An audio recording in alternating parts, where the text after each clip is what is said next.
Point After Podcast with your host, Julien Barnett.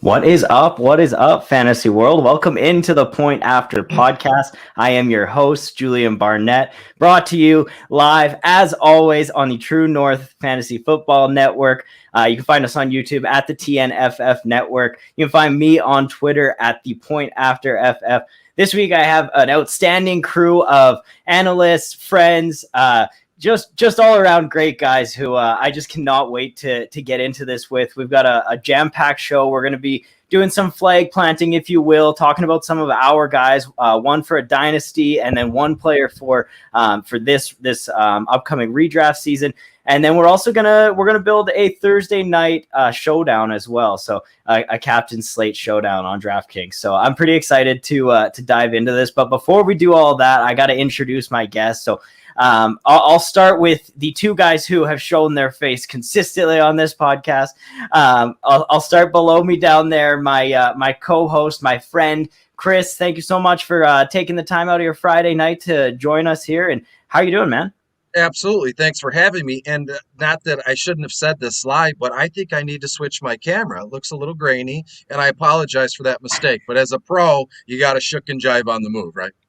Well, hey, all of our listeners who are going to tune in on Spotify or on Apple Podcasts or whatever, they don't have to worry about your camera quality. And if I could say so myself, I think you look great. So you don't got to worry. Then I won't even fool with it. Thank you. No, you're good. To your, what is that? Your left, your right? Can you point to him? We got Coach Craig. You can find him on Twitter at Coach Craig Sport. Coach, how you doing tonight, man? I'm doing pretty good. How about yourself? Oh, I'm great. You know, it's Friday night. This is a long weekend. I don't know if it's a long weekend down in the States for you guys, but it is Labor Day here. I don't know these things. I'm not well versed in cultural holidays. Just ignore I said that. But I'm doing great, Coach. Thanks for joining us. And then on to our guest for tonight. You've been on the show once before, Pat Fitzmaurice. You can find him on Twitter at Fitz_FF. Pat, thank you so much for coming on, taking the time out of your Friday night, 1 week before the season, to come and talk some fantasy football with us. Oh, Julien, thank you for letting me darken your doorstep again. I appreciate it. Great to see you again, Chris and Coach. Great to be on with you guys, and can't wait to talk. Well, I mean, the last time you were on, we had an absolute blast. You know, that was one of my favorite episodes, if I'm being completely honest. You know, we did a ranking. Chris and I each compiled a list of five draft tips and tricks for Dynasty, and then you ranked our top 10 trips as you are the number one ranker in the fantasy industry right now. You go and look on Fantasy Pros, you're right up there at number one at the top, and specifically, you know, the quarterback position. So before we get into anything else, I just want to quickly ask you, who is one quarterback later in drafts that, you know, if people are drafting a redraft league, if they don't want to spend up on a quarterback, you know, they want to get one, you know, basically as their last starter, who's somebody that you would be targeting? Yeah, I'm kind of like, I think the two guys who fall into that category are Trevor Lawrence and Tua. And, you know, Trevor maybe the excitement has diminished a little bit just because everyone's pretty fired up about Trey Lance and Justin Fields. Mm-hmm. So Trevor's almost getting overlooked, but a guy who walked into Clemson as this hotshot recruit and just basically was everything he was anticipated to be there. No doubt in my mind, he's going to be a top flight NFL quarterback, and I think it's going to happen pretty quickly. But, you know, again, just because of the other hotshot rookie quarterbacks and maybe some doubt about, you know, Urban Meyer's offense, I think is kind of pushing him down a little bit. And I'm also pretty high on Tua, another guy with some college pedigree. And, you know, I've seen enough in the preseason to get me excited and feel like that's a good train to be on. He's got like a lot of pass catchers now. And, you know, dude who just had like some of the most accurate throws I've ever, like, he was just pinpoint in college. And I think we're starting to see that a little bit more. Plus, he can move a little bit and add a little bit of value with his legs. He's not going to be a Kyler Murray or Lamar Jackson, but, enough to help and, boost him where the guys like, the statues like Matt Ryan don't get that kind of boost. So I think he could be like back end quarterback one if things go well. Yeah, I agree. It's funny you brought those two up because I know that right below you there, coach is lower on both of those guys than than consensus. But that's what makes these conversations so much fun, right? Is we've got different opinions and there's different reasons for it. I, however, am on the same side as you. I love Trevor Lawrence. I was actually looking over my rostership of all of my teams the other day, and I've done quite a good job diversifying, but there's some players that I just, I'm up at like 28%. And one of them is Trevor Lawrence. I've got him in 3 dynasty leagues and then 4 redraft style, best ball style leagues. That's just on Sleeper, right? I've got him in so many, underdog leagues, but I can't go and input that into this rostership application. But anyway, so, I'm a big fan of both of those guys myself. Especially I think like, coming into their rookie year, they do have that rookie, what's the word I'm looking for? I'm saying pedigree, but the word I'm looking for is panache.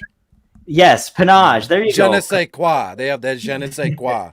Yeah, I mean, rookie discount. Like these guys are being discounted, and there's a lot of question marks. Urban Meyer does, raise a lot of questions. We talked about that quite a bit last week. So, I'm happy you brought those two up. And then, Coach, I want to quickly throw it to you because I know those are two guys that you're lower on. So, if you could talk to the number one ranker at the quarterback position and tell him anything about Tua and Trevor Lawrence not succeeding in 2021, what would it be? I don't even know at this point how to explain it too shortly, but I do have a lot of questions about Jacksonville's offense overall, of what it's going to look like between Urban Meyer and Darrell Bevel. Both guys are pretty run-heavy oriented. At least Darrell Bevel was early on in his career before he got to the Lions, so I think they want to run the ball a little bit more. I have a lot of questions about the offensive line. And overall, I'm just super low on Jacksonville outside of Marvin Jones. That's the only guy that I'm higher on than ADP for all of Jacksonville. So, and then Tua, he's just one of them guys I want to see it out there on the field at the NFL level. I want to see him take that progression from year 1 to year 2. I have some questions about that offensive coordinator duo that they do have there too. One of them was the former Texans offensive coordinator who was pretty terrible. I'm a Texans fan back when we had him. So I have a little bit of skepticism there too as well. All right. I love it. And Chris, you haven't had a chance to speak yet, so sure. I want to give you the floor here. If there's anything you want to add about these two young rookies, and then we'll get into some news and notes. A lot of players cut this week. I'm going to throw Pat a curveball, which I'm sure he's used to, and it's not going to be wild. Two guys that, if you were to ask me the same question, Julian, probably would have been Daniel Jones and Sam Darnold. But Daniel Jones has made some awful decisions in the preseason. He looks like bad news, so I'll throw him to the side. What do you think about Sam Darnold this season, Pat? I know it's kind of a vague blanket statement here, but I'm expecting a massive breakout. He's still, I believe, only 23 years old, and talk about having an offense around him. I would imagine, I asked the question, I'm kind of answering it at the same time, so bear with me here. But Sam Darnold, with Christian McCaffrey as your running back, kind of helps, move along the process, if need be. So what do you think about Sam Darnold this year in Carolina? Yeah, it's funny you mention him. I mean, he makes me think of like those videos I'm a sucker for on social media where it's like someone takes in the stray dog that's like homeless and malnourished and everything. And like Sam Darnold has been the stray dog, like living in the Adam Gase's junkyard for all this time. And, he's got the best possible environment now with Matt Rule and Joe Brady in this offense. Like, what better system to go to? And now he's got, DJ Moore, Christian McCaffrey taking the little dump offs, Robbie Anderson, Terrace Marshall looks like he's going to be a stud. It's just a really different environment for him. And yeah, like I haven't given up on him. I've got him in a good number of dynasty leagues. I think like 3. So I'm still pretty optimistic that he's going to pan out. I don't know if he's got the upside to the point where you'd feel comfortable rolling him out every week in a 1 QB league. Like in a 2 QB league, I don't mind him as my second guy in a super flex. But it'll probably be a couple weeks at least before, if he's going great guns in these first few weeks, maybe we'll feel good about starting him in a 1 QB. But I'm pretty optimistic too, Chris.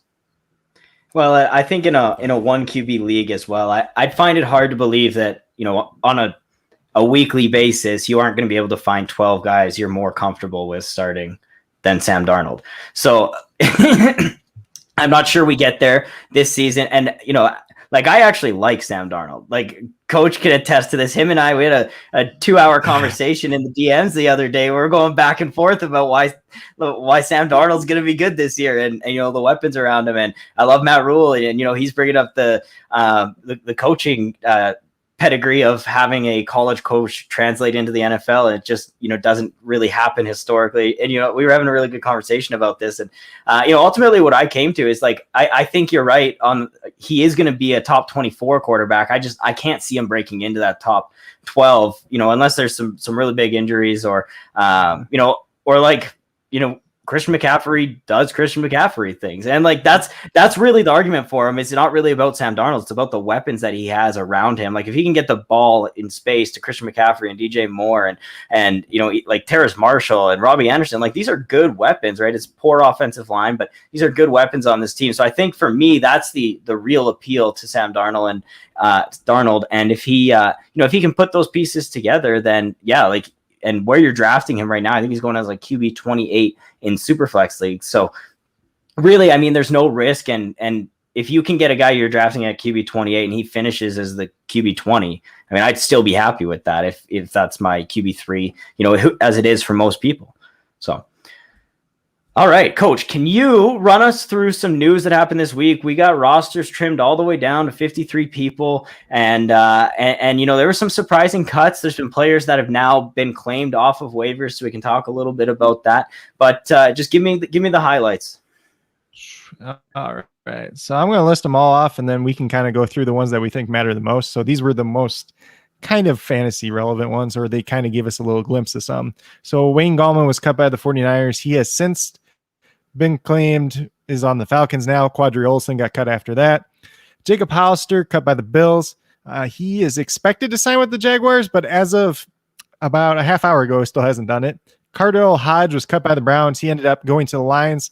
That one, it opens up a little bit more opportunities for guys like Donovan Peoples-Jones and third-round pick this year, Anthony Schwartz. Then we have Tyron Johnson cut by the Chargers. This one was kind of a surprise to many people. He ended up signing with the Jaguars. Then we had Darwin Thompson cut by the Chiefs, signed with the Buccaneers. Two of the Jacksonville Jaguars wide receivers, two of their recent draft picks, Colin Johnson was cut and then later signed with the New York Giants. Jalen Camp was cut by the Jaguars, and he was just signed to the Texans practice squad a little bit earlier today. Chris Herndon was actually traded to the Minnesota Vikings for, I believe, a fourth-round pick. Rashad Perriman cut by the Lions. Kind of a little bit surprised to some people. It wasn't too big of a surprise to me. Ended up signing with the Chicago Bears. Trinity Benson, who looked really good this preseason for the Denver Broncos, was traded to the Detroit Lions as well. So they had a couple different wide receivers. Cam Newton, probably one of the biggest surprises, was cut by the New England Patriots, excuse me. And Brian Hoyer was actually also cut. And this was really interesting too, because Mac Jones at one point was the only active quarterback on the roster because Jarrett Stidham was put on the PUP list. They have since signed Garrett Gilbert to the practice squad too as well. We could probably talk a little bit more about that. John Brown, he kind of came out and requested his release from the Raiders, so he ended up being cut. He has not signed anywhere as of yet. And then Kiki QT, Texans slot wide receiver, he was cut and since signed to the Colts practice squad. So those are probably the most notable ones. Yeah, I think the big ones for me that stand out, are obviously Wayne Gallman, who got brought into a backfield that seemingly was just Mike Davis. And then, obviously Cam Newton, that cut shocked me. I said a few weeks ago, I did expect Mac to take this job, but I did not expect it to be, before the season and then cut. They extended him this year. They gave him a 2-year extension this offseason. So that really did surprise me. But yeah, Pat, I'm going to go to you first. What out of this news stands out the most to you? Is there any really big notable situations that you see changing with this? Maybe it's recency bias, but I do agree that the Gallman thing is kind of big. I've sort of been out on Mike Davis at his current ADP. Just kind of the sort of pick I don't like to make. A guy who's a 27 or 28-year-old career backup being pushed up because of projected role. And I think, we've seen now that projected role take kind of a hit with the signing of Gallman. With Allison, we have a guy who was just kind of hanging on by his fingernails the last couple of years, never doing enough to really get a big opportunity. Gallman has at least showed that he's a quality replacement level NFL back, if nothing else. But that might be good enough to, get him into a full-time share. Yeah, with Mike Davis. So plus Mike Davis, like he was getting picked in the 5th round, which to me is kind of a key round. Like there's still good receivers available in the 5th round. There are those, the last of the big 5 or 6 tight ends are still available in the 5th round. You've got, in some cases, Lamar Jackson, Kyler Murray, Dak Prescott available in the 5th round. So that was not a place where I would have been real eager to spend a pick on Mike Davis. And I think that's kind of underscored with the Gallman signing. Yeah, I actually got like one of my only dynasty Mike Davis shares just a couple days ago before this Gallman news. I had traded Adam Thielen for him straight up. And, I think for like in that position, it's a 1-year rental on both guys. I needed running back depth. He needed wide receiver depth. So we just did the swap. But, it does worry me. Like the thing that was going for Mike Davis was there's no one else there. Like there's no one to take those touches away from him. Matt Ryan is immobile, he's a tree back there. So when things don't go right, when he gets pressured, he's going to be dumping the ball off. All those things are going on for me. And, now, like you said, like even if Gallman comes in and he sees like 35-40% of, the running back touches, which I think is entirely possible. Like if you're a head coach in this situation, you're probably going to want to spell your 28-year-old running back who's never been able to uphold for an entire season. So you're probably, you spend your high waiver claim on this guy, you're probably going to go and use him, assuming that he's able to produce. So I'm not sure Wayne Gallman will like give us, valuable fantasy weeks, but I think he's definitely going to be enough of a thorn to like really limit Mike Davis's upside. Chris, what do you think about this whole situation? Well, of all the cuts and the additions here, I want to speak about Cam Newton real quick. And, I had a phone call with my mother this morning, and I'm sure if we're still lucky to have our mothers or fathers around, I can count on my mom to just be totally objective about the entire fantasy thing. She watches Good Morning America or, all those morning shows, the TMZ, right? She's getting all this different, nonsense here. And she called me this morning and goes, "Oh, I heard Cam Newton got cut." And I go, "Yeah, Mom, I didn't even know you cared." And Mac Jones is starting. It was really weird. And we paused for a moment, and this is what she told me, word for word. "I'm pretty sure Cam Newton was cut because he wasn't vaccinated for COVID." I said, "Mom, I'm not a political guy. I'm not, I don't talk about this kind of stuff. But if you look into it a little bit, that might be the case, because if I'm not mistaken, the Patriots are one of the only teams that are now 100% vaccinated across the board." And if you look at it, what you said, Julian, in the beginning of the broadcast, we saw, Mac Jones play, outstanding in the preseason. We saw Cam kind of short hot balls. He didn't look the great. It's not the Cam Newton of old. Long gone are the days of Carolina Panthers MVP Cam Newton, but they signed him to another 1-year deal, couple $1 million, nothing crazy. He can kind of hold down the fort. And then this happens, and the universal kind of reply was, "Oh, wow, I'm shocked," but, you turn to Mac Jones, and it's kind of like, all is well, no worries here. So I'm not, getting into the mix about vaccinations and the COVID thing and all the conspiracies. That's the last thing I want to talk about.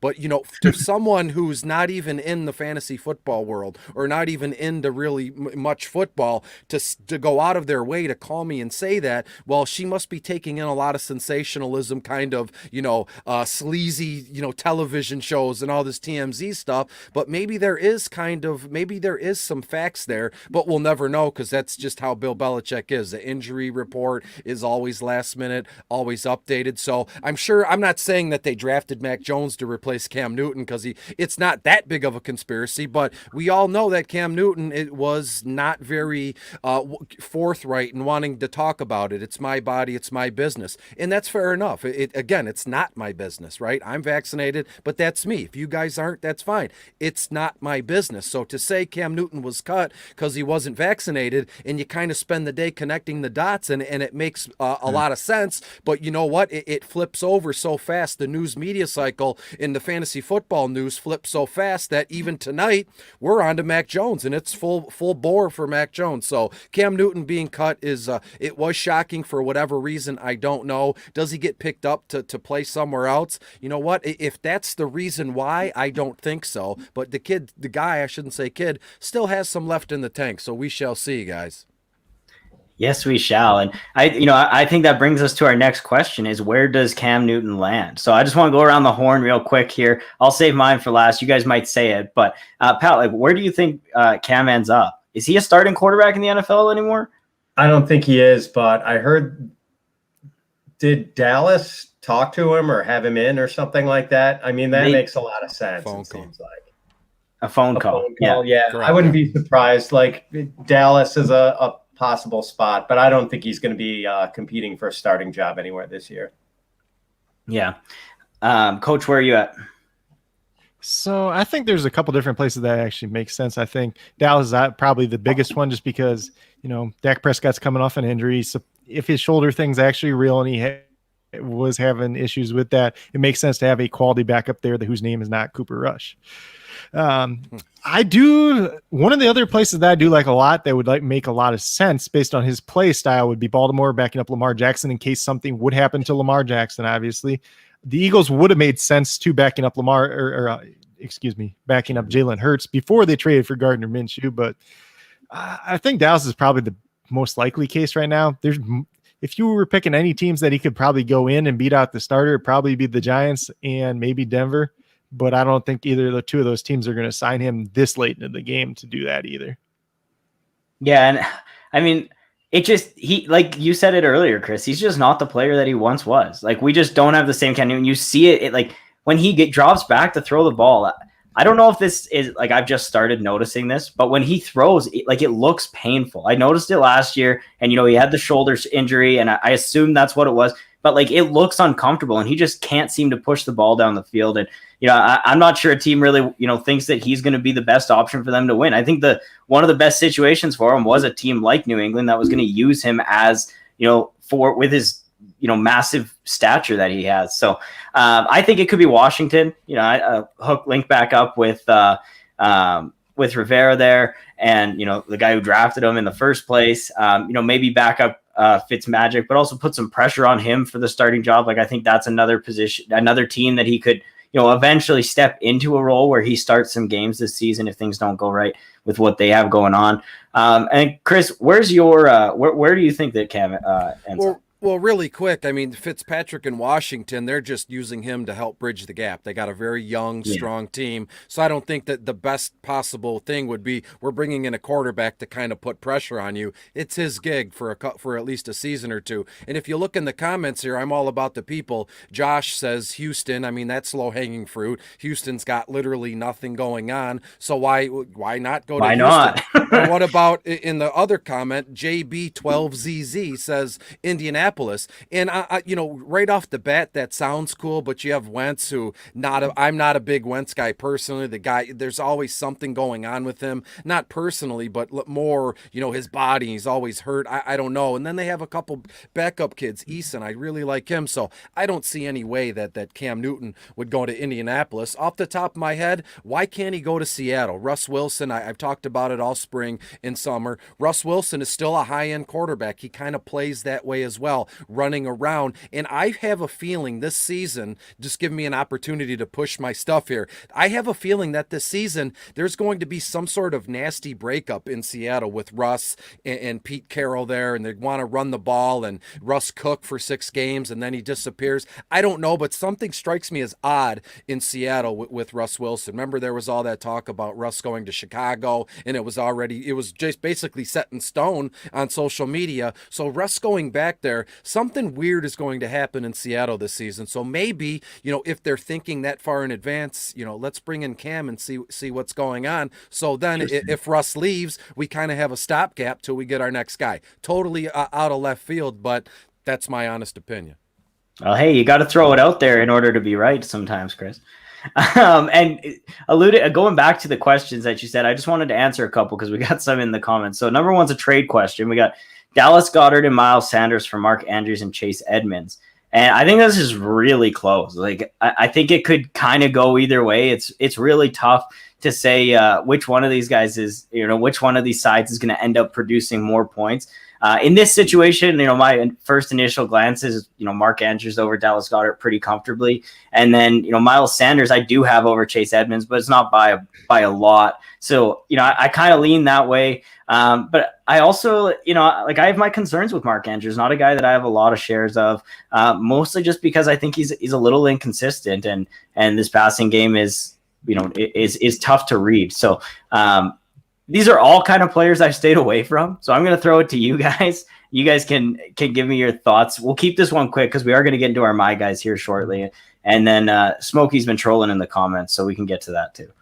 But Chris, you start. Where are you? Which side do you lean on here? Well, to me, I read it moments ago, and I'm going Chase Edmonds and Mark Andrews. Look at Baltimore; they got their receiving corps it's just depleted. J.K. Dobbins is gone. Who knows what we're going to get out of Sammy Watkins? He hasn't practiced in a while. I believe rookie dynamo Rashad Bateman is on the IR, so there's not a lot to go around. So it's going to be the Lamar Jackson show, and we know that Mark Andrews gets a ton of high upside targets in the red zone. So I fully expect him, Mark Andrews, to score double-digit touchdowns this season. So I like to get wild. That maybe I'm crazy, maybe I'm not the guy to ask. And I love the idea of Chase in Arizona. Kyler Murray's coming into his own. And if I believe this is what the case is, that Arizona has led the league, or they've been in the top 3 in terms of pace of play, like 3 out of the last 5 seasons. So you're going to get more snaps. Chase is going to be on the field more. And let's see. Let's roll. We know what we're going to get out of Miles Sanders. They're going to kind of suppress his talent and not use him how he should be. So give me Andrews and Chase Edmonds. All right. I like it. And Coach? Yeah, I'm on the same side pretty easily. I don't even have Dallas Goedert ranked as a top 12 tight end anymore. I think Mark Andrews top 5 pretty easy. I think he's going to get 7-8 targets a game until somebody else in this passing game steps up, because why not throw to the guy that you can trust and he's been there for you? Yeah. Oh, sorry, guys. I had a sneeze there. I was making sure I held that in. My eyes are watering. Pat, give it up. I'm going to mute myself, try and get this out. So I'm more of a fence sitter on this one. I do like Miles Sanders a lot. I mean, we saw him come in and he got a boost when they made the shift to Jalen Hurts last year. And suddenly, those RPOs were kind of opening lanes for him. He improved it, and now that offensive line looks like it could be one of the better ones in the league. So, I mean, I think there's a clear win at running back for the Miles Sanders side. Admittedly, yeah, like Dallas Goedert is kind of, as long as Ertz is there, you can't see him as a top 10 tight end.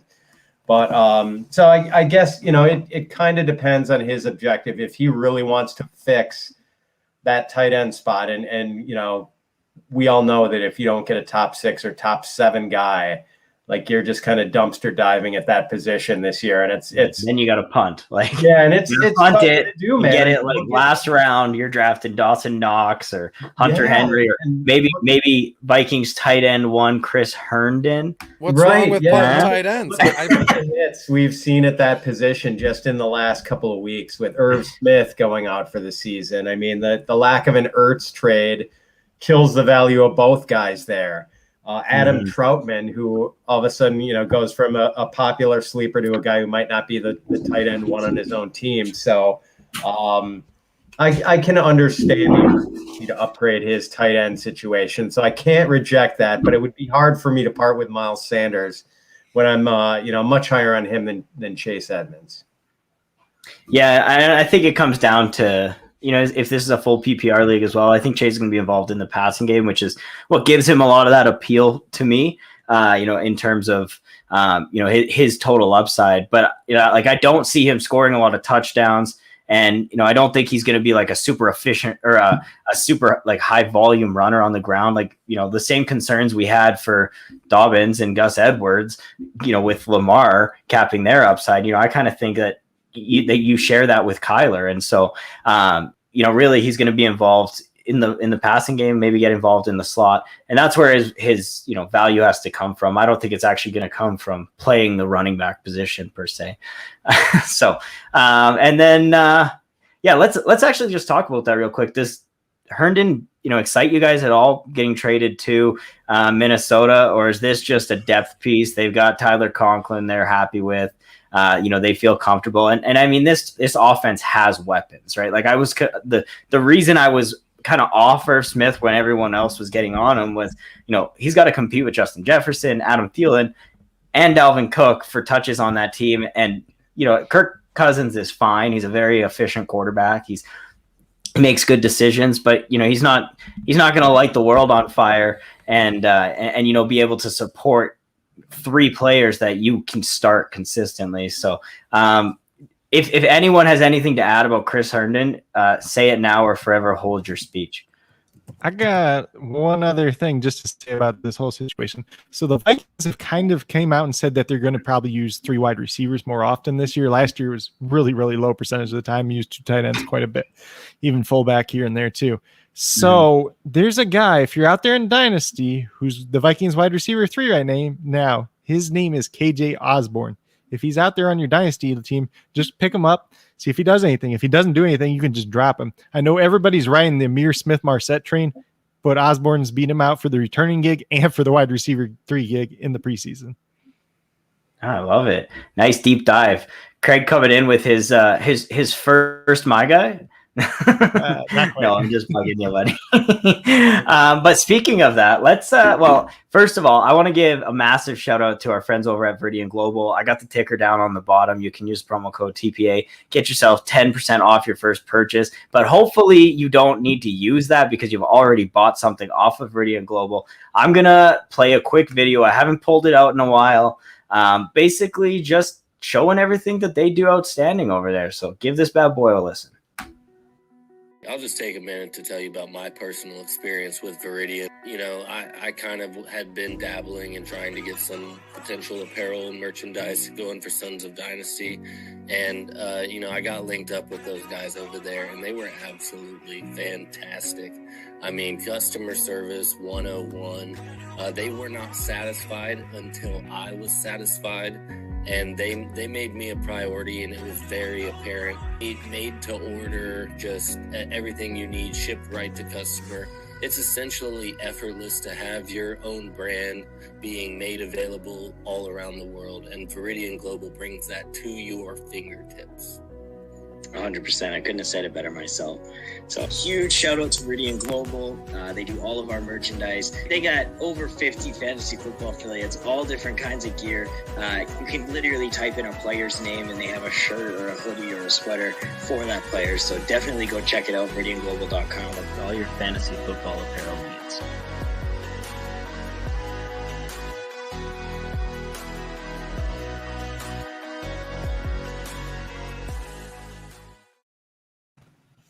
Boom, and we're back. So definitely go check it out. I think you got all the information you needed from that video.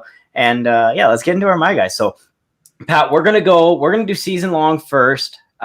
Just get it out of the way here for all the people who aren't degenerates like us, who aren't in it for the long haul. Who is it that you have to roster on your redraft season long teams this year? I'm trying to remember. I think my redraft guy was Ramondre Stevenson. That is what you put in the doc.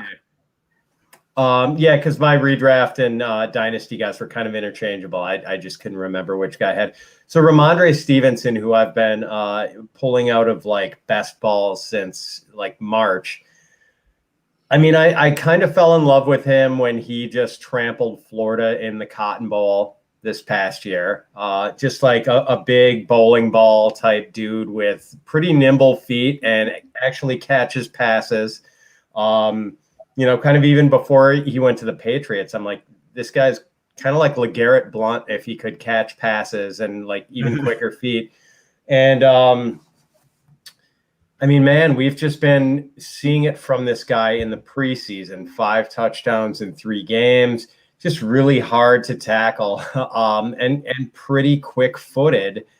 And then we get the Mac Jones shift. And I mean, like, to me, that's a big positive for a lot of guys in this offense, but especially Damian Harris and potentially Ramondre Stevenson, because number one, I think the offense is going to be more effective and there are going to be more touchdowns to go around. And it's not going to be Cam Newton scoring a massive percentage of the touchdowns that are there by running it in from inside 10 yards. So I think you've got now potential for, these running backs to be splitting up 12 to 15 touchdowns. And Josh Smokey Hell Nelson, exactly. Like a big dude with a little guy feet. That's a really good way to put it. So I'm excited about this guy, man. And he's not going quite as cheaply now. I can't get him in 100% of my drafts like I was 3 months ago, but I've still been, pulling him out of a lot of drafts. Yeah. And I think, I mean, we've talked about Ramondre Stevenson on this show, actually, a decent amount in the past like 3 weeks, because he's been buzzing in preseason and he's looked fantastic. I've said it on I think the last 2 podcasts. I wasn't super in on him, coming into the draft, and they got drafted to the Patriots. I was like, okay, I'm completely out. And, I've definitely changed my tune. Sony Michel gone. Damian Harris is a running back that I do really like, but Coach, you said this a couple weeks ago, and it really hit home to me is he's not going to get that goal line work. You're not going to go and draft this big body running back who we've seen, show up at least in preseason, and you're not going to get him out there and be forcing Damian Harris the ball at the goal line when you've got this big body guy. Now you don't have Cam Newton to vulture those touches. So, everything's kind of trending up for Ramondre Stevenson. And now I'm like, damn, I should have been investing in this guy back in March, like Fitz. So, Coach, take us through your first redraft, my guy, must own player. Yeah, so that's kind of funny how we're talking about Ramondre Stevenson. I'm in now, but I wasn't before. But would it really surprise you if he had one of those Joik Bell seasons where he gets the 10 touchdowns? Like, yeah, you remember that year, Chris, where Joik Bell just had like 10 touchdowns, like absolutely, maybe 600 jump yards. In the crowd and go like this. That's still a GIF. You can find it. He's still Joik Bell is a great man. He's still here in the city, working in Wayne State. There's always something going on around him with positivity like I've never seen. So shout out to you, Joik Bell. Thank you, sir. He's watching. So it wouldn't surprise me if he had a season kind of like that, where he's only getting 600-700 yards, but he could have double-digit touchdowns. But for me, it's Corey Davis. He's the Jets wide receiver number 1. Elijah Moore has not played yet. He's supposedly coming back to practice. We got Jamison Crowder on the COVID list now. Zach Wilson's looking pretty good. If you guys know anything about me already, I love Zach Wilson. But ADP and expert consensus rankings finally trying to start to catch up. So he's at wide receiver 38 in PPR for expert consensus ranking and 42 for ADP. He was lower than that before. And this is a guy that finished wide receiver 30 in PPR last year on 95 targets. Now give him 120 targets. You can't tell me that he's not going to outperform wide receiver 30, and he's being drafted at wide receiver 38, wide receiver 42. Give me him all day. No, I dig it too, man. Another guy who I've definitely come around on. I like Elijah Moore a lot, but like I'm not expecting it as much this season. I really was. And then, he went down with the groin injury in like week 1 of the preseason, and he hasn't been back yet. So, I mean, how are you going to expect a rookie to get into the flow of things with a rookie quarterback, in this, not what we project to not be a really good offense, and then, he's built this, Zach Wilson has built this rapport with Corey Davis that, we've seen that developing between the two of them. So I really like that call as well. I think he's just being massively undervalued. And like you said, the ADP is trying to catch up. I drafted him in a dynasty league. I think about like 2.5 months ago now, 2.5, maybe 3 months ago. And I got him, like, I'm not kidding you, I think it was a wide receiver 58 or 59 off the board. Like he was in like the tier of the, the rookies that your upside shots, right? Like he was in that tier with those guys. So, yeah. Anyone have anything to add about Corey Davis? Anyone opposed to him think that, this is just not going to go out well? No. All right. Perfect. Well, Chris, let's hear your number one my guy for this 2021 season. I want to preface this by really quick, if I may. Pat would know, when you rank people, I mean, you could just go on and on and on. Realistically, a good rankings list should be what, Pat? 300, 350 guys, easy. And when you look at redraft, there's literally 110, 120 guys that I love, that I absolutely love for redraft. And I had no idea I always knew I was a DFS snob, but I had no idea I was like a dynasty snob, because if you take those 350 players, I like 120 of them for redraft. There's about 20 or 30 that I like for dynasty. So redraft is like open season, literally any guy on earth. And to me, I threw a dart, and it's no surprise it landed at Matthew Stafford in Los Angeles. And I'll tell you why. Actually, it doesn't need to be this long, big, drawn out thing for Matthew Stafford. He's going to LA. We already know the drill there. Tutu Atwell saw some action last preseason game. So Matthew Stafford works best quickly and with a lot of options. We know Stafford's IQ. He can run through multiple reads in moments here. So this offense is going to be insane. We've already heard Coach Sean McVay. It was like a graphic. One of the bigger websites had a graphic, and it said, "I can't believe what this MFer can do. It's insane." McVay talking about Matthew Stafford. So I don't think it's even crazy for me to say 4,800 yards and 35 touchdowns. It is within reach for Matthew Stafford in that offense. Now Cam Akers is gone, and they're like jumbling, and who knows what's going to happen at running back there. Sony Michel is in there. Darrell Henderson was like a really hot buy for like 3 days until Sony went there. I think that realistically, it's going to be Robert Woods and Cooper Kupp show all day, every day. We've seen Stafford in his life have Megatron here, Calvin Johnson, and he loved targeting him. So I could see a case where Matthew Stafford just targets Cooper Kupp, just targets Robert Woods, or you split between the two. So to me, Stafford is a massive redraft kind of buy for me there, and I wouldn't mind reaching for him if it's super flex. Obviously, you're looking at what, 6th, 7th round, and that's even a little late in a redraft super flex for Stafford. But if it's a one quarterback league, you could absolutely, I've done it already. You can absolutely wait to the 10th, 12th round, and Stafford is still there for you. So you're telling me I can draft a guy, in like the 110 range overall that's, going to be knocking on the door 4,500 yards and 30 touchdown passes? Sign me up all day, and I promise you, boys, has nothing to do with my Detroit fandom. Maybe a little bit, but we'll let it slide this time. And my guy for redraft this year, and I think it's largely due to his ADP, but it's Will Fuller. And, I love the upside that he brings. Last week, the first 8 weeks he was in the season, the first 6 weeks he was playing the season, he was a top 8. He was the wide receiver 8 for that stretch. And obviously, there's no Deshaun Watson there. It could be, there's rumors that could happen. But as you alluded to earlier, Pat, I think that Tua really takes another step this year. I think his deep ball passing really progresses. And I think we're going to see, he needed these weapons. He needed a guy like Will Fuller. He needed a Jalen Waddle to come into this offense. I mean, people fault Tua from last year, but he was throwing the ball to Jakeem Grant and Albert Wilson. And I mean, Mike Gesicki was their best pass catcher last year. And, and like the game basically ran through Myles Gaskin on the ground when he was in, or like Salvin Ahmed, like they played a methodical game and they let the defense, take control of it. And I think this year, I think we see a different offense that's really trying to push the ball down the field, stretch the field, because it opens up their run game. And so Will Fuller is that guy. Obviously he has a suspension for week 1. I'm not bothered by it. Where his ADP is, you're taking him in the 9th, 10th round in a redraft league right now. Sometimes you can even get him later than that. I mean, he's a guy who's on your bench. You're not even putting him into your starting lineup week 1 because you've already drafted other, other upside players around him. But where you're getting him, the upside he can bring, even if he returns, top 15, even top 20 value based off of where he's going right now in drafts, that's going to be, I would consider that a success.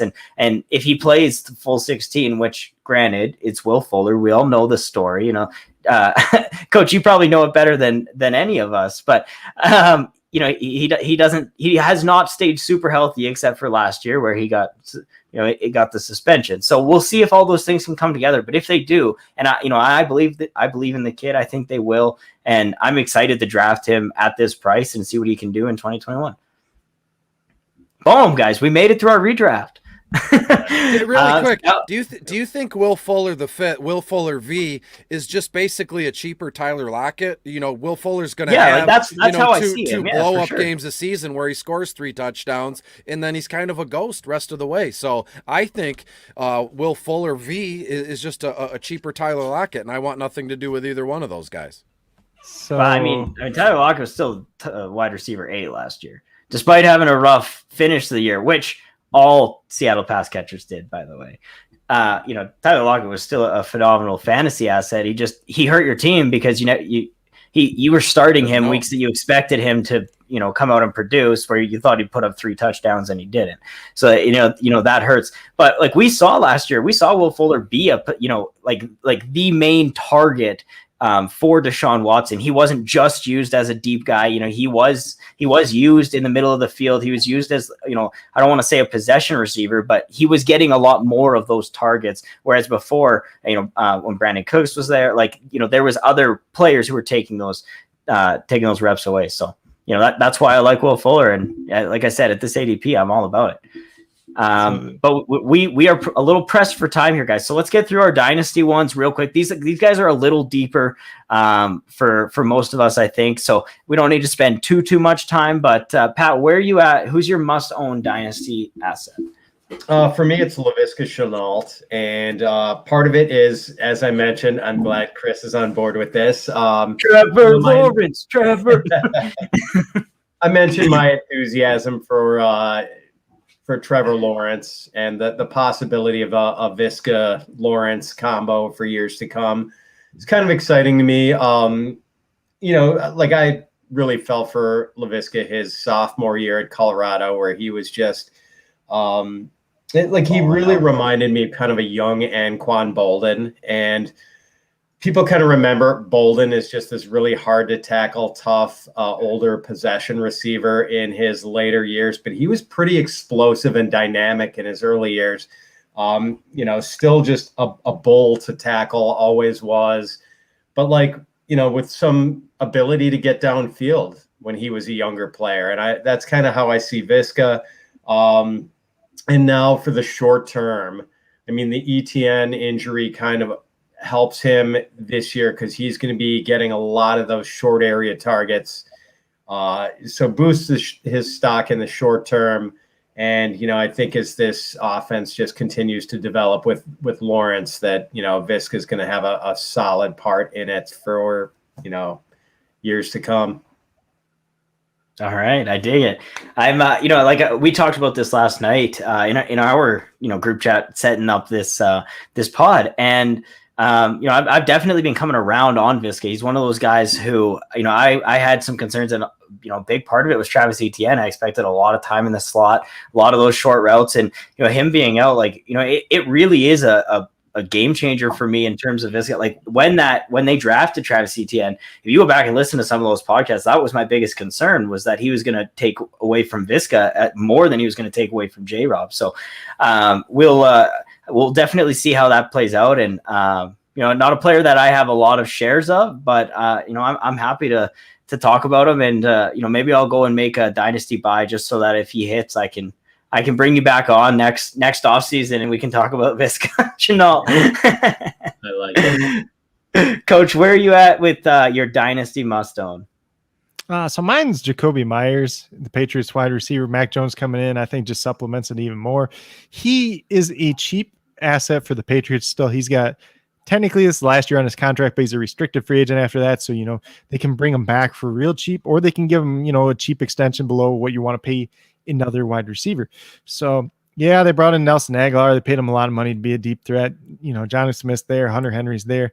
But that slot role has always been the guy to own in the Patriots system. So I think that's going to continue. And I think they got a good guy there. He's a very underrated route runner. I call him, the poor man's Keenan Allen. That's who I compare him to, and everybody hates it when I say Keenan Allen, but I'm like, he's the poor man's Keenan Allen. If you look at their body type, if you look at a lot of their measurables, they're very, very similar, and they're both very good route runners.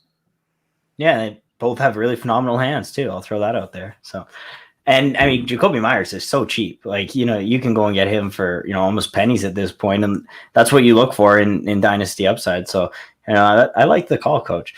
Chris, where are you at with your dynasty must own? Well, I got two. One guy I'll just mention in passing, which hurts, but it's Michael Pittman Jr. in Indianapolis. I've loved this kid since his USC days. But to me, right now, right in front of us at this moment in time, it's James Robinson in Duval County there down in Jacksonville. Now, it's so crazy to me, the ebbs and flows and the waves and the highs and the lows of fantasy football on social media, at least, right? A couple of months ago, we were kicking him to the scrap heap, throwing him in the dumpster. They're going to use him up, spit him out. They drafted ETN. He's a nobody now. He's back, he's in the basement somewhere. No one's paying attention to him. Unfortunately, ETN goes down. I wish him the best. I'm sure everybody here at the point after, which is ETN the best. I believe he had surgery yesterday or today. So get back soon. But James Robinson is now, he went from the dumpster living in your mom's basement to, he's a messiah again for Jacksonville. And this whole time, I've been sitting here not saying much. I own almost 95 to 100% of J-Rob on all my fantasy teams. He's one of my favorite. He's one of my favorite punt plays in DFS week to week. I actually got him down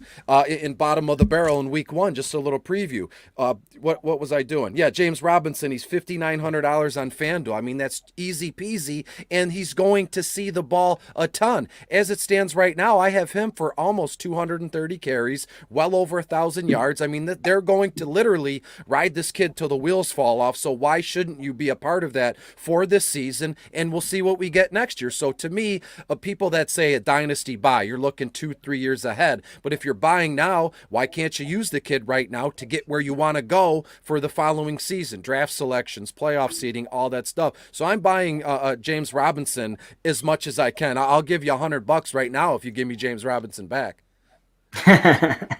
I will not be trading you James Robinson anywhere. I do own a decent amount of James Robinson myself. It was a guy who was free last year, right? And so then, when all of this was, ETN happening, he dipped in value. You could get him in like the 8th round in like super flex leagues, 8th, 9th round. Even I saw him go in the 10th round a few times. Absolutely.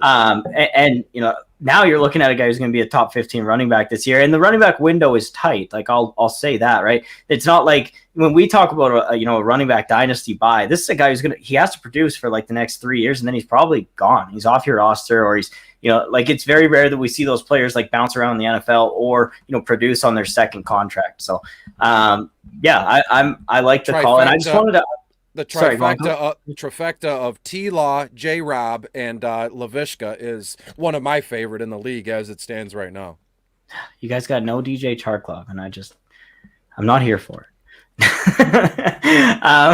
So let's get into our last segment here, guys. We're gonna build a DraftKings lineup for next Thursday night. Chris, I want to go to you first. I just want you to kind of take the people through your philosophy when you're looking at a slate like this. Also, I want to just say quickly before you take this off, Chris, if you guys haven't checked out the SODFS show from last night, 100%, you have to go check this out. They talk strategy, they talk basic like if you have an understanding of DFS or you don't have any understanding, you will get something from this podcast. It was really phenomenal. Nate, Dan, and Matt all putting on a really, really great show. And they're going to be covering throughout the season. So just to give you guys kind of a rundown, they'll be covering the main slate for Sundays. Their show's on Thursday nights, 9 p.m. Eastern. And then 24 hours after that, we're going to be doing the point after here, where we're going to be doing Sunday night slate, a Monday night slate, and also a monkey knife fight. Different prop games. So we're going to be bringing you all kinds of DFS content, starting with them talking game strategy, as well as building some lineups, and then us getting into this. So without further ado, Chris, what are you looking at when you take on a lineup like this? Well, I must say that show was great, and all them boys are great. I met Matt, in Canton. I guess from what you're saying, that makes all my DFS stuff chop liver. But we move on. 100%. So when you look at a slate like this, Tampa Bay is versus Dallas. Dallas, against wide receivers, they are 28th overall. So you're going to want to attack Tampa Bay, get Tampa Bay wide receivers in there. But when you look, one thing I've always found odd on a single game slate here, right? Look at the board in front of you. Tom Brady, Dak Prescott, Ezekiel Elliott. They're going to be like very high owned in the captain spot, right? And I believe captain spot is you get like 1.5 times the points here. So if you want to get anywhere in some sort of big GPP, you kind of have to fade those players in your captain spot. So the way I look at it as if you look down just a little bit, who might outperform the quarterbacks, who might outperform Ezekiel Elliott. And the one player that was like blinking like neon lights was CeeDee Lamb in the MVP or the captain spot there. You put him in, if he catches a touchdown, maybe two, gets over 100 yards, yeah, Dak gets the points for that, but more than likely CeeDee Lamb is going to be the biggest benefactor there. Yards after catch, all along those lines. So to me, my MVP or my captain spot is CeeDee Lamb here. And then when I look at the rest of things, I'm sure if anybody knows me well enough by now on any broadcast or they've read my DFS content, I'm kind of a wild man when it comes to what I think and how my brain works when it comes to this. Because again,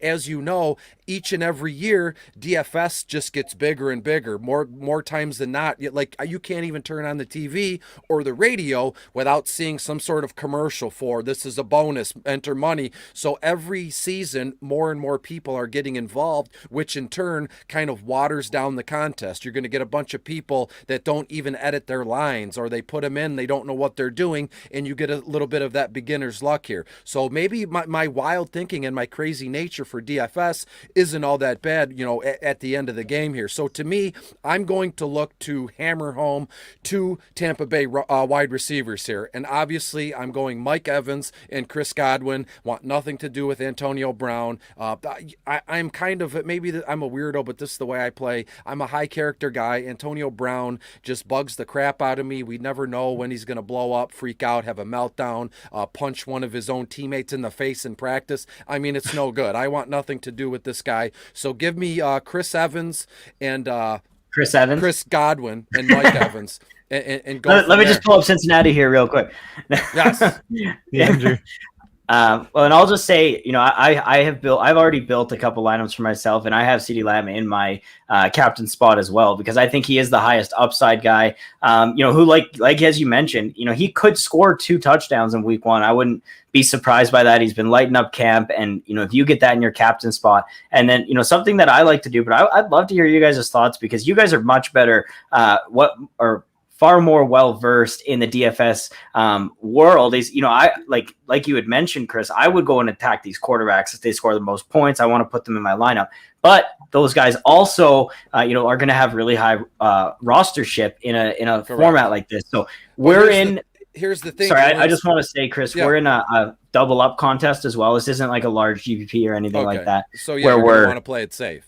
Exactly. Right. So, I guess that is kind of my question to you is, would you go that way with those quarterbacks, or do you shy away from that and, like you said, go kind of more of a robust attack the skill positions Well, in your lineup. in a double up, which AKA is a cash game, right? You want, all the chalk, you want all the high owned players, and you kind of set your lineup because looking at there, you get 1, 2, 3, 4, 5, you get 6 roster spots. So I would look to have about 4 or 5 players that I think are going to be the most owned, right? And then that one spot, I'm going to just go nuts, go off the beaten path, like a Michael Gallup or, Leonard Fournette, like something that not a lot of people know about it, but they don't want to go that route. So in this place in time, I would probably put Tom Brady in the captain spot and work my way down. I've always been predisposed to big tournaments and GPPs. That's the way I write articles, because again, those are without a doubt the most popular contests. Hundreds of thousands of people, and everyone wants to hit the Millie Maker. Absolutely. Yeah, so I agree. I just pulled this up because as if you go and watch the DFS podcast last night, they talk about building your bankroll and entering these double up contests, and really like kind of playing it safe, especially off the start of the season, where we as avid football fans and fantasy minds, we know what's going on in camp. We know the rookies that we can capitalize on. We know all that kind of stuff. Whereas as you get further into the season, that kind of goes away. So I'm game to change this. If you want to change this to a GPP, a larger tournament, I think that bodes more likely for having CeeDee Lamb in the flex spot as well. Well, leave it alone and leave CeeDee Lamb there, get Tom Brady in there, get Mike Evans and get Chris Godwin in there, and then let's go from there.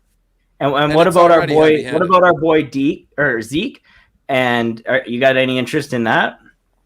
Well, I do and I don't here. I never build a lineup like I need these guys here. So I get what speaks to me first, and CeeDee Lamb, Brady, and both Tampa Bay wide receivers. And then I look at how much money I got left. Where can I make it work? So right now, this is fantastic to me for like a cash game, a double up. So these last 2 picks, I'm going to look to be different, look to be, odd, and set myself apart. Because as it stands now, the players we have in our lineups, they're all free squares, right? How many people are going to have those, especially in double up? So I would look to probably add, Michael Gallup as well. He'll be highly owned. And then I'd probably, not kidding, top it off with Giovanni Bernard and see what we can get there. Hopefully, as we reach, closer to kickoff of that game on Thursday, we'll look, because right now Giovanni Bernard has a big questionable tag next to his name. But Gio on a Thursday night game is one of those plays, kind of like Monday Night Football or Sunday Night Football, those single slate games. There's always one guy that goes nuts, and you're checking your lineups, and if you don't have him, you might as well go to bed. You're not going to win any money. And to me right now on Thursday, Giovanni Bernard is telling me that something is going to happen with him where he's going to help set my rosters apart from the big field here. All right. Well, I'll throw it back to, our other 2 guests who have been sitting so patiently and quietly, contemplating looking at our lineup here. So, Pat, I'll ask you first. If you were building a lineup like this, I'm not sure like how invested in DFS you are, or if you mostly stick to the season long stuff. But do you like this lineup? Are you on board with it? And who would you add if you could pick one of these players into the last flex spot? I'm pretty much on board, and I think Chris is kind of on the money with the philosophy. And by the way, I'm mostly a season-long guy, but I do dabble a little bit in I love DFS. I just, to be honest, have not been very good at it throughout my history of playing. So it's I don't invest a lot, and I've never really wanted to talk about it before. So I'm excited to take on this opportunity, because I know both Coach and Chris, you guys are avid DFSers. And so it's really fun, getting in here and, I learn as much as our listeners do when we have these conversations. So sorry. Anyways, go on, Pat. No, I think Chris made a good point. I think in a cash game like that, it's 80% chalk and 20% smart differentiation. And in this, I don't know. This feels like a good spot for the Buccaneers to me. I don't know how interested I would be in Zeke against a pretty tough Tampa Bay run defense. And I think one spot where you can sort of differentiate yourself, and Chris brought it up with Giovanni Bernard, who, I wanted to like more than anyone else in this Buccaneers backfield. But when they say mid-high ankle sprain, that means he's got a high ankle sprain. So there's no way Giovanni Bernard is going to play in week 1. And I think maybe the way to differentiate would be Rojo, just for the price. And like, I kind of think Dallas is going to be able to be run on a little bit. And I think it's going to be kind of a good spot for the Bucks and a positive game script. So I don't know, maybe we get a shootout and there's not a lot of running, but I wouldn't be surprised if like Rojo got, a dozen or more carries and had a little bit of success. I still think even though Fournette was like the main driver, their running game in the playoffs, like I still think Rojo is kind of the better guy and the guy I would want to put my chips on. So do you guys have any concerns? If we were to go Rojo here, we're looking at, we're rostering 4 Buccaneers out of our 6 slots. In a lineup like this where it's a single game slate, are you concerned about having like too much of one team, or like does it really matter because there's only the one team to choose from? Coach, you answer this question. I'm not really concerned about it. If you look at a lot of these lineups that win some of these bigger tournaments, a lot of them are 4 and 2s. So 4 on one side and 2 on the other side. Well, and I'm not 100% sure, but I'm pretty sure if we go Rojo here, we will have enough left over to grab our. Oh no, not quite.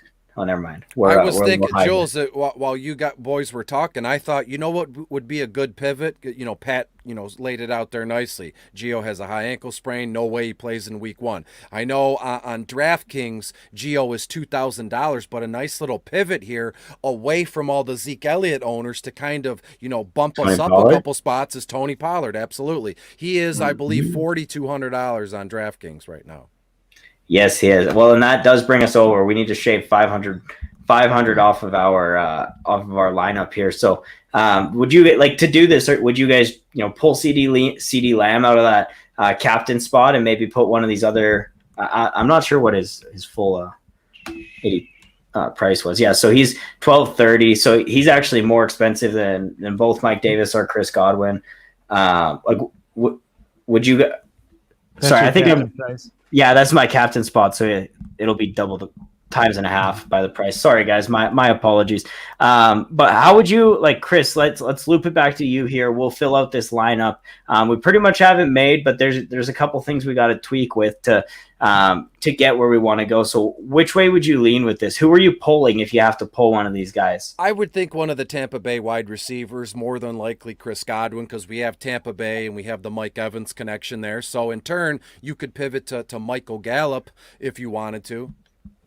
Okay, so we pull Godwin here. Then we've got $20,400 left to play with. So we'll put CD back into the captain spot right here, and that gives us $100. So we're just over on Amari Cooper, and then and then we take a pretty significant drop in price. We've got our next highest priced players, Leonard Fournette at $7,000 and Michael Gallup. So are you Are you always trying to use all of your money at the end of a lineup like this? Absolutely not. I have no interest in that. I know, people have talked about that in length. They'll build a lineup. They like it. It looks good on paper. And then they tweak and they fool around because they want to, use all their, fictitious money. And I've never had an issue with it, even on full main slates. If I have the players in that I know that I've done the research on, if it fits, it fits. It happens every night with me in baseball. It's filling out and using all your money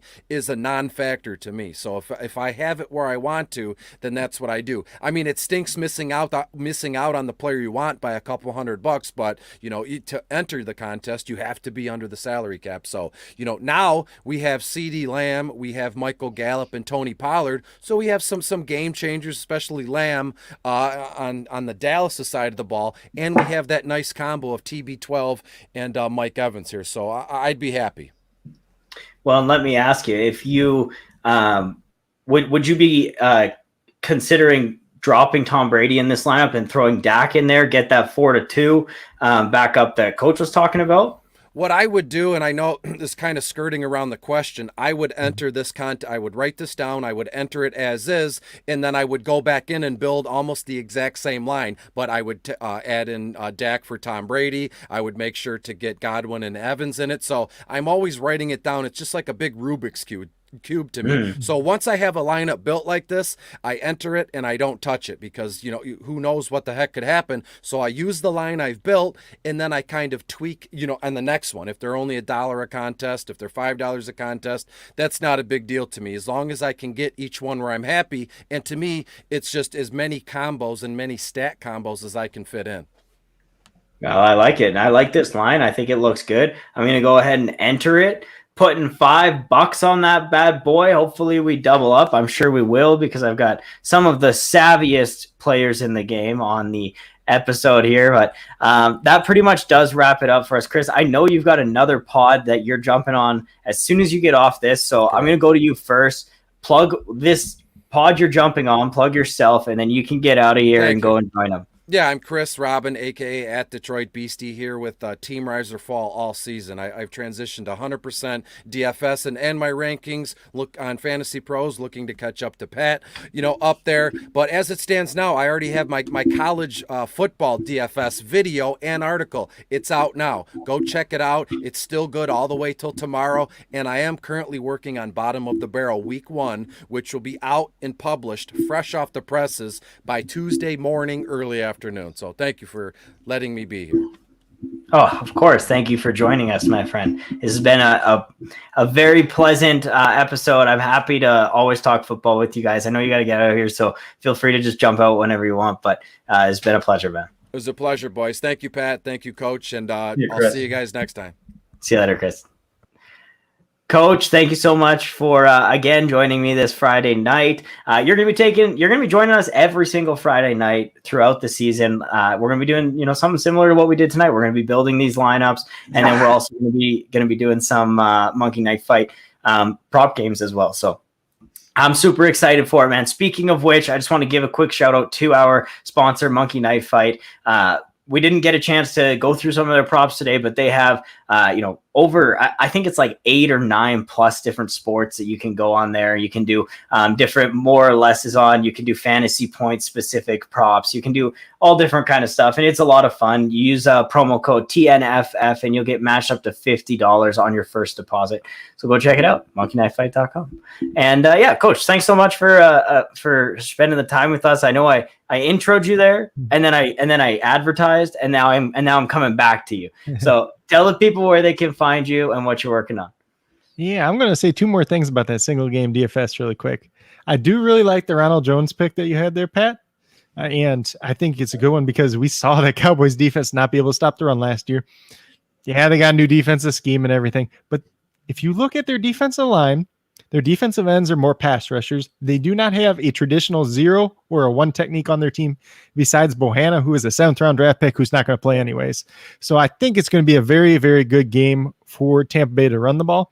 And then on the opposite side of the ball, Michael Galp is a guy I like a lot if it is announced that he's going to play the slot a good majority of the time, which they have talked about. They played 4 of his 6 targets in the I think all 6 of his targets came from the slot in the preseason. He caught 4 of them were from the slot. He goes against Sean Murphy Bunting, who gave up 11 touchdowns to opposing receivers last year. And when quarterbacks targeted him, they had a 122.7 quarterback rating. So that's the weak spot of the defensive backs. I'm a little concerned about CD. Like CD Lamb's kind of somebody I'm fading a little bit if he's playing on the outside, because I expect him to match up more against Jamel Dean, who I consider the best corner on Tampa Bay. Most people say it's Carlton Davis, but we'll get into that some other day. And I think Amari could have a decent game versus Carlton Davis. I don't think that's completely out of the question too. So there's a lot of different ways to attack this game. I don't want to give away too much strategy since Julien and I are in the fantasy football contest together. So I obviously want to win that immunity. I don't want to give you too many tricks of the game or what I'm trying to do because it'd make it too easy for you. Yeah.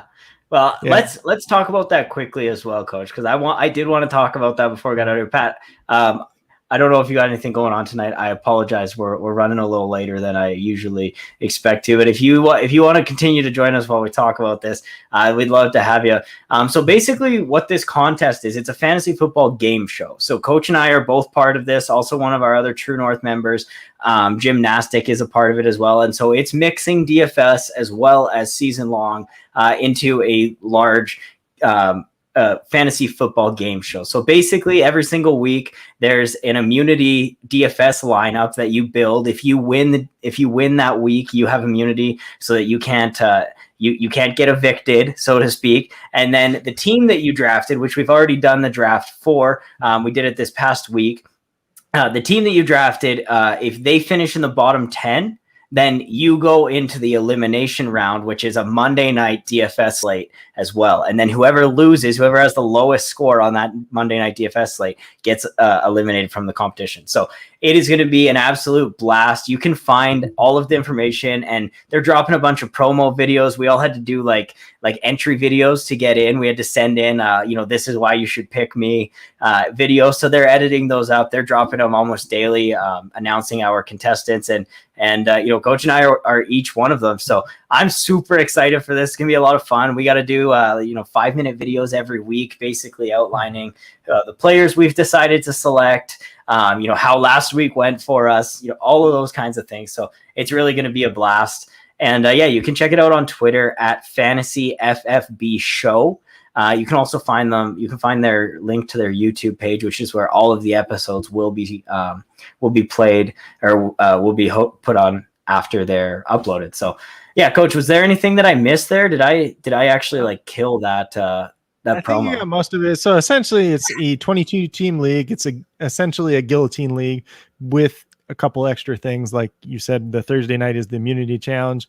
So first place in DFS that week is safe from elimination. They still set their lineup and everything like that. They're going to be trying to do a little bit of a side contest for people that aren't actually in the competition that they can kind of pay into a pot. Yes. And then they pick 4 different teams and they get all the points from their teams over the course of the month, and whoever has the highest score gets a certain payout or something like that as well. Yeah, there's a lot of different There's a lot of different aspects that they're going to do, and I think it's going to be great. And one of the things that you didn't quite mention is if you have players playing on Monday night that week, you can't play them because the elimination is on Monday night. So it's Thursday through Sunday. So say you have Lamar Jackson week 1, you have to have another quarterback starting because Lamar Jackson plays on Monday night week 1.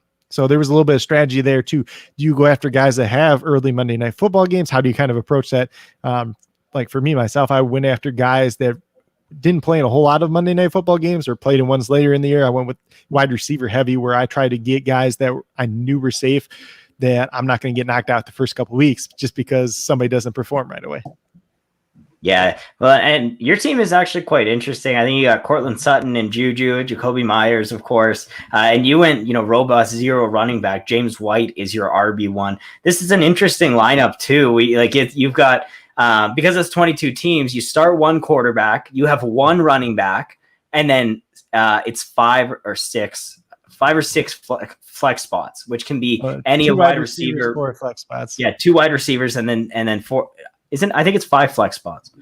But anyways, you can play a tight end, but you don't have to. Mm-hmm. So I basically punted the tight end position after the big 3 went.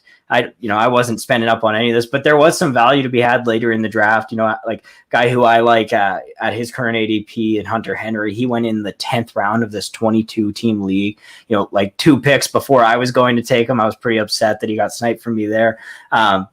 But there's only so many tight ends that I'm interested in a format like this. There's no premium or anything like this, so I'm mostly looking at those upside wide receivers. That's kind of I drafted a very risky team. Week 1 is looking is kind of tough for me. I've got Saquon Barkley on that team. I've got, of course, Will Fuller on that team.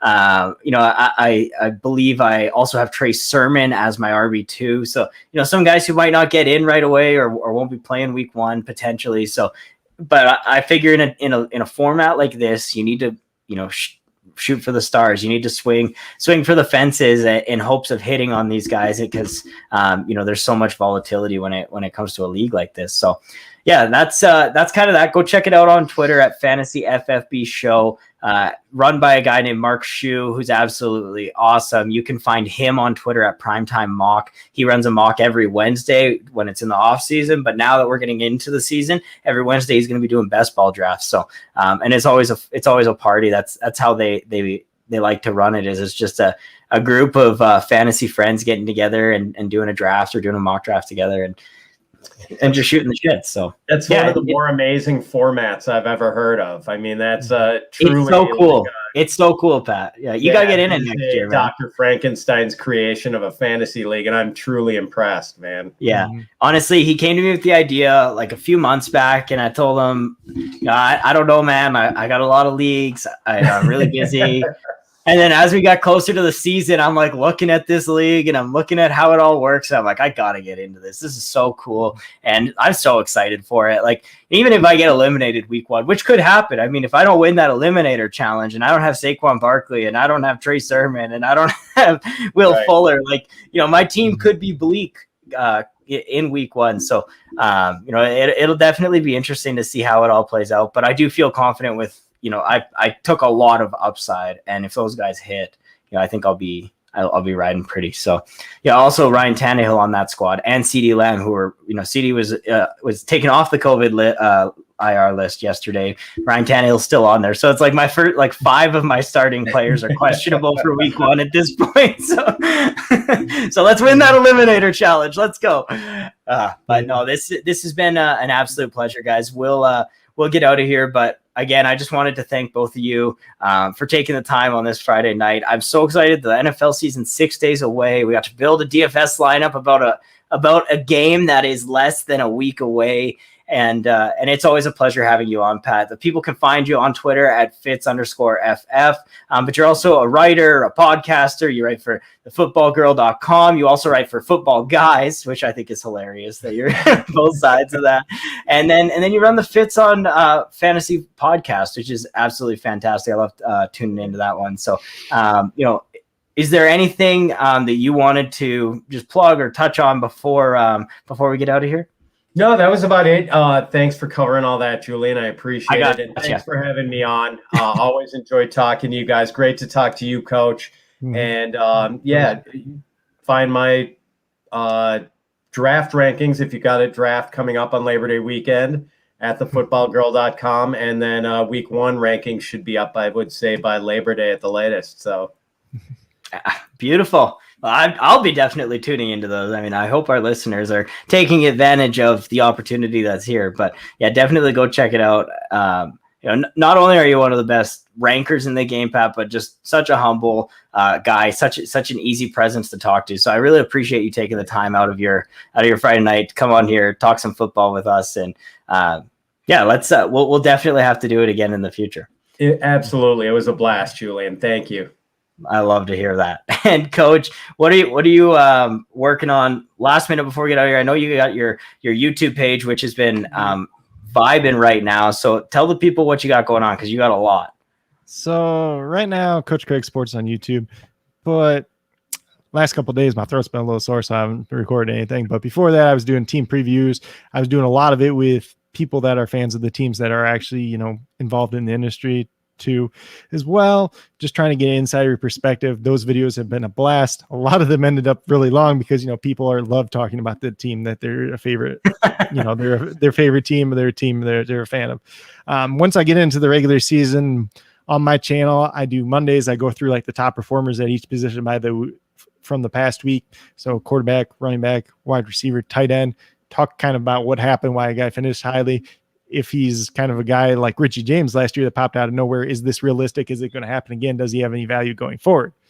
Then Tuesday, no. The answer is no in Richie James' case. But Tuesday I go over waivers, and I go over waivers pretty in depth. So I go through like what the guy did the last week before, their slot rate percentages. I keep a big spreadsheet of all the slot rate percentages that I'm going to be sharing with people once again. I'm working on another project for that as well.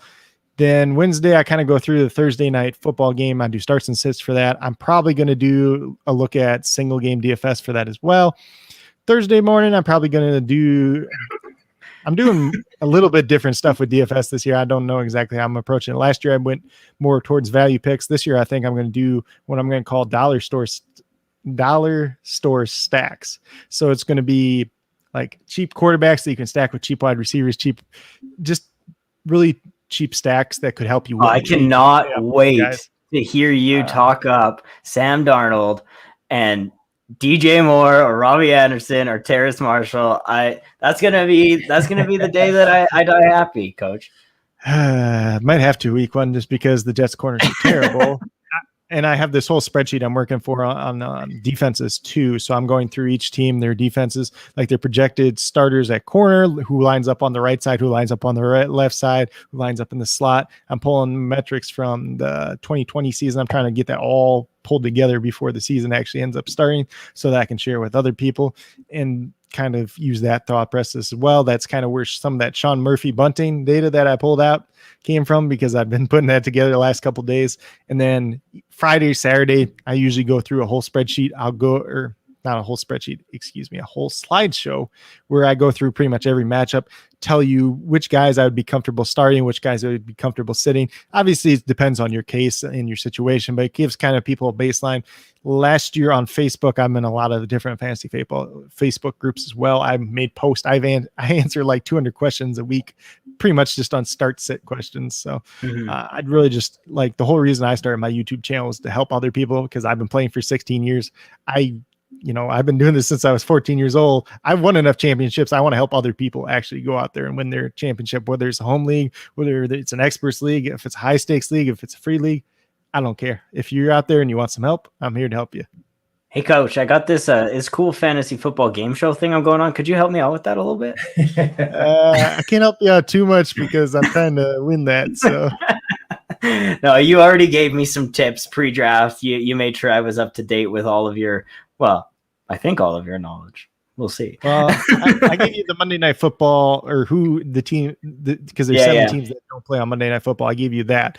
I also had a list of all the teams that play twice and all the ones that play twice early on in the season for players to avoid too, but I didn't give you those ones technically. No, you did not, but that's okay. Regardless, I am always happy to have you on, Coach. I'm always happy to have a conversation with you. Some of my best fantasy football conversations come from you, and I truly can't thank you enough for all the time you put into our friendship. I really consider you a great friend. So thanks for coming on this Friday night, Pat. Thanks again for joining us. Like I said, we'll have to do it again. I'm looking forward to it. I'm gonna play the outro song. I'm gonna hit the button, and then we will be done for the night. Have a great Friday, everybody. Have a great week if you're listening to this not on a Friday night, and I will talk to you guys later.